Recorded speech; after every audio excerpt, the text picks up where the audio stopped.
बड़ी खबर मऊगंज से, जहां एनडीटीवी की खबर का असर दिखा है। झोपड़ी में चल रहे स्कूल को लेकर हरकत में प्रशासन आ चुका है।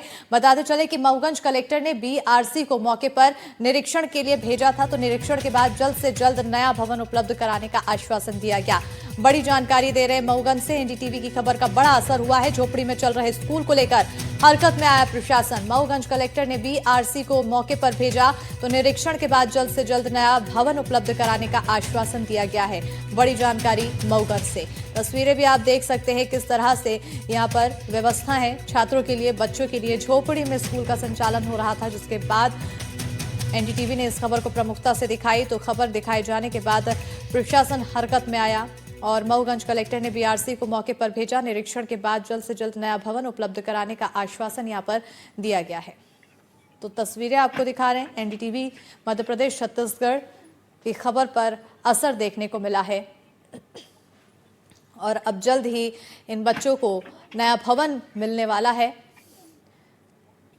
झोपड़ी में इनकी पाठशाला चल रही थी, इनकी कक्षा चल रही थी और ऐसे में किस तरह से पढ़ाई शिक्षा को महत्व दिया जा रहा था, इसका अंदाजा हम लगा सकते हैं। फिलहाल इस पर बड़ा असर देखने को मिला और इसी पर ज्यादा जानकारी के साथ विमलेश द्विवेदी जुड़ चुके हैं। सीधा रुख करेंगे हमारे सहयोगी की ओर। विमलेश, एक बड़ा असर देखने को मिला है, अब इन छात्रों को, इन बच्चों को नया भवन मिलेगा, अच्छी शिक्षा प्राप्त कर पाएंगे। जी बिल्कुल, जिस तरह से मऊगंज की जो शिक्षा व्यवस्था है उस पर लगातार कहीं ना कहीं सवालिया निशान लग रहा था।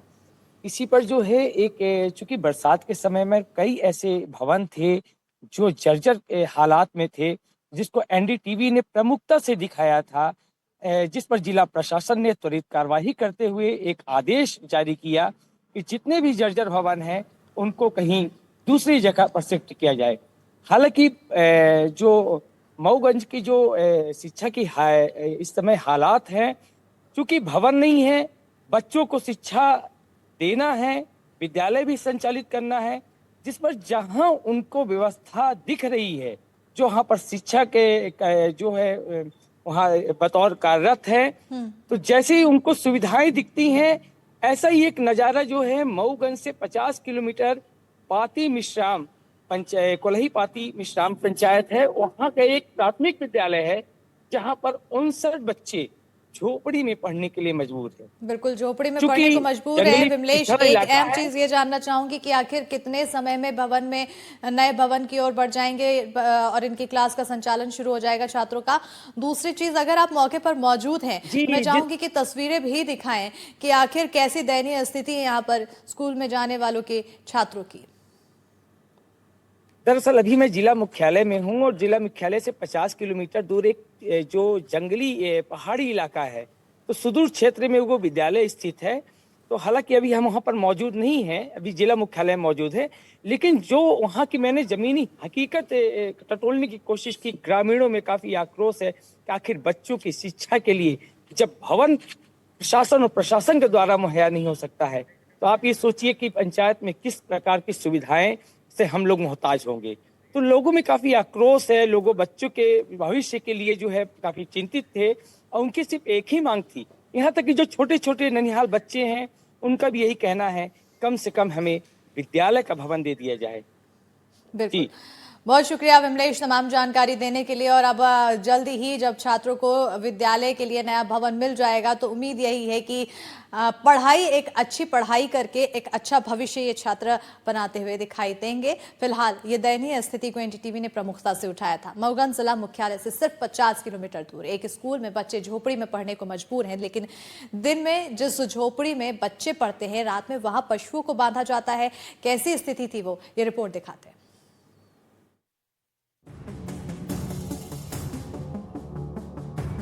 मऊगंज के हनुमाना के कोलही पांती मिश्रान में शासकीय प्राथमिक पाठशाला झोपड़ी में संचालित हो रही है। कारण है स्कूल भवन का पूरी तरह से जर्जर हो जाना।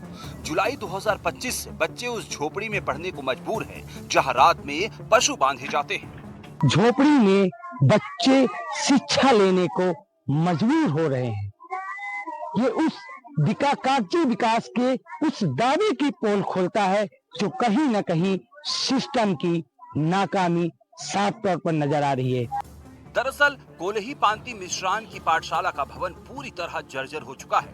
वहां बच्चों को पढ़ाना खतरे से खाली नहीं है। ऐसे में स्कूल को इस तरह टाट की झोपड़ी में शिफ्ट कर दिया गया है। इसी तरह हर दिन 59 बच्चे इस झोपड़ी में अपने भविष्य के सपनों को बुनते हैं। इस जमीनी हकीकत जानने के लिए उस विद्यालय पर पहुंचे हैं और ये जानते हैं कि आखिर ऐसी स्थिति कब से क्यों निर्मित हुई। क्या नाम है आपका? हमारा नाम जगदीश प्रसाद प्रजापति है। आप इस झोपड़ी में विद्यालय चला रहे हैं, संचालित कर रहे हैं। हाँ, इस झोपड़ी में माह जुलाई अगस्त वर्ष 2025 से शासन प्रशासन के आदेशानुसार इस खपरैल मकान में विद्यालय चला रहे हैं। यहाँ पढ़ने आने वाले बच्चों की मांग है कि जल्द से जल्द उनका स्कूल बन जाए ताकि उन्हें इस तरह झोपड़ी में पढ़ाई न करना पड़े। ये पूरा इलाका जंगल से घिरा हुआ है। ऐसे में जंगली जानवरों का डर यहाँ बना रहता है। इसलिए बच्चों को इस तरह खुले में बैठाकर पढ़ाने पर अभिभावकों को भी आपत्ति है। उन्हें बच्चों की सुरक्षा का डर बना रहता है। इस झोपड़ी में पढ़ने कैसे लगता है आपको? क्या नाम है? विनय पटेल। पहले कहाँ पढ़ते थे? स्कूल में। अब यहाँ क्यों बैठ रहे हैं? स्कूल उधर ही है। हाँ, क्या चाहते हैं? स्कूल बन जाने। स्कूल बन जाए। आपका क्या नाम है बेटा? यहाँ बैठ रहे हैं कैसे? क्या चाहते हैं? क्या होना चाहिए हम लोगों के लिए? स्कूल होना चाहिए। स्कूल होना चाहिए। और बच्चों को देखते होंगे आप? हाँ। हालांकि इसे लेकर जब मऊगंज के कलेक्टर संजय जैन से बात की गई तो उन्होंने तत्काल बीआरसी को मौके पर भेजकर स्कूल के लिए जल्द से जल्द भवन उपलब्ध कराने की बात कही है। लेकिन सवाल ये है कि 5 महीनों से बच्चे इस झोपड़ी में पढ़ने को मजबूर थे और किसी ने इसकी सुध तक नहीं ली। मऊगंज से एनडीटीवी के लिए विमलेश द्विवेदी की रिपोर्ट।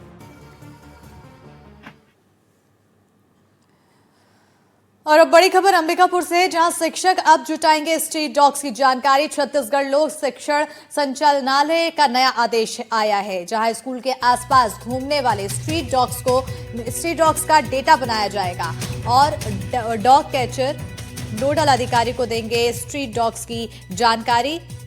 छत्तीसगढ़ के शिक्षकों के लिए एक नया आदेश जारी किया गया है। छत्तीसगढ़ लोक शिक्षण संचालनालय की ओर से 20 नवंबर को एक आदेश प्रदेश भर के शिक्षकों के लिए जारी किया गया, जिसमें कहा गया कि शिक्षकों को स्कूल और स्कूल परिसर के आसपास घूमने वाले आवारा कुत्तों की जानकारी अपने आसपास ग्राम पंचायत, जनपद पंचायत, नगर निगम और या फिर डॉग कैचर नोडल अधिकारी को देना होगा। इसके साथ ही आवारा कुत्तों के रोकथाम के लिए आवश्यक प्रबंधन करेंगे और वहीं अगर किसी छात्र को कुत्ता काटता है तो उसके तुरंत इलाज का इंतजाम भी करना होगा। बहरहाल सरकार के इस आदेश को लेकर अब शिक्षक संगठनों की ओर से आपत्ति जताई जा रही है और एनडीटीवी के इस आदेश के बाद अब लगातार जांच का दायरा बढ़ गया है, लेकिन एक तरफ आपत्ति भी जताई जा रही है। और इसी पर ज्यादा जानकारी के साथ हमारे सहयोगी रोमी सिद्दीकी लगातार जुड़े हुए हैं अंबिकापुर से। रोमी, इस आदेश से जुड़ी हुई आखिर क्या कुछ जानकारी और आखिर नाराजगी क्यों?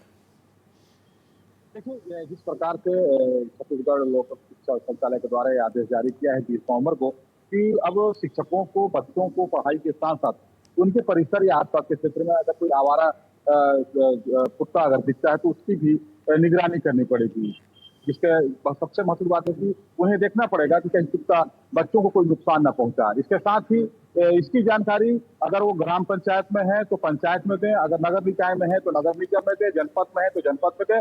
अगर इसके साथ अगर इनमें से कहीं और बाहर जाता है तो वो डॉग कैचर के नोडल अधिकारी। तो कुल मिलाकर देखा जाए तो जहाँ एक और स्कूलों में शिक्षकों की भारी कमी है, जिसके कारण एक और जहाँ शिक्षा प्रभावित हो रहा है, वहीं दूसरी ओर इस आदेश के आने के बाद शिक्षक ये सोच रहे हैं कि वो पढ़ाएं कि कुत्तों की निगरानी करें। तो सबसे महत्वपूर्ण बात है दूसरा ये भी है कि शिक्षकों के लिए ऐसा आदेश जारी करना कहीं ना कहीं शिक्षकों के मान सम्मान को भी ठेस पहुंचाने के समान है। इस संबंध में हमारी जब शिक्षक संघ के लोगों से बात हुई तो उनका कहना है कि ऐसे आदेश जारी करना कि जिससे शिक्षकों के सम्मान को ठेस पहुंचे, शिक्षक विभाग को इस पर विचार करना चाहिए और खासतौर पर इस आदेश को वापस लेना चाहिए, क्योंकि जो बच्चा अगर स्कूल पढ़ता है तो उसकी जिम्मेदारी शिक्षक की होती है, सभी जानते हैं। लेकिन इस प्रकार से आदेश करके शिक्षकों के मान सम्मान को ठेस पहुंचाया जा रहा है। जी बिल्कुल, लेकिन कहीं ना कहीं यहाँ पर अगर बच्चों के लिए एक पहल भी इसे अच्छी मानी जा रही है और इस कदम से अगर बच्चे सुरक्षित रहेंगे तो इसमें मान सम्मान में ठेस कैसे पहुंच सकता है?